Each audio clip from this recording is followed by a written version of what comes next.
One of my favorite aspects of making reviews is being able to talk about lesser known films and putting it on people's radars. Let's talk about Superboys of Malegoan. So Superboys of Malegoan is based off of a true story about a group of friends who started making their own parody films, and it became a huge success in their small village, and they became well known, and they kind of put their little town on the map. One of the most inspiring aspects of this film is that what can come of if a group of smart, passionate, and creative people come together and create something of their own, whether it is a parody or something original, but that creative process and being able to entertain and give joy to those people around them. That's what this movie tackles, and it does it in such a real and raw way that makes you feel like you're part of the team and group and you're going along with the ride. It's inspiring. It makes you want to grab a group of your friends and do something creative and passionate.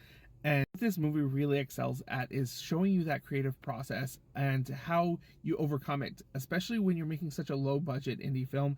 You're trying to find creative ways to do shots, find the actors, trying to get a group of people along for the ride, making them believe in your project just as much as you believe in it. This movie is just as much about friendship as it is about the creative process. That if you have the right team with you, that you can make the impossible possible. Then it also tackles what happens after you gain that success and you become a renowned name and you kind of get stagnant in your position, whether it's creatively stunted or neglecting your friends to hear to shareholders or other people's influence your creative process. That goes for a lot of Hollywood movies. Sometimes a movie starts off being this really creative and original idea, and then as it becomes a franchise or more people become involved, it kind of loses sight of what it all meant. A commentary on some of the big theatrical franchises like in Disney, Marvel, DC, and how sometimes they tend to lose sight of what their movies are about and what they're for. It's to entertain us and give us a good time at the movies and maybe have us think a little bit. But it's also about sometimes other voices aren't being heard, and that's what these team of boys do in their film, is their voices, their stories aren't being told, so they're telling it themselves in a fun, entertaining way. The cast is incredible in this movie. They all give really good, stunning performances.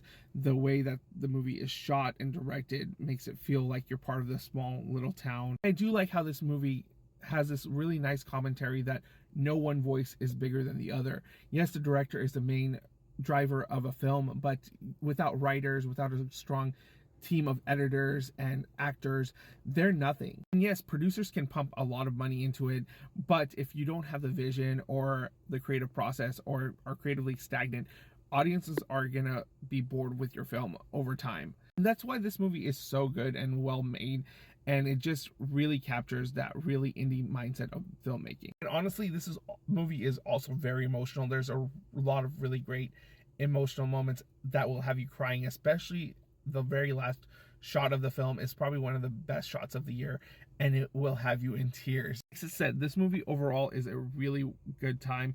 It's really well told. There's great drama, there's great storytelling, and it just really emphasizes the creative process and the team aspect of filmmaking. And really anything that you do in life is a team effort, and not to forget who you are and where you come from, and be true to yourself.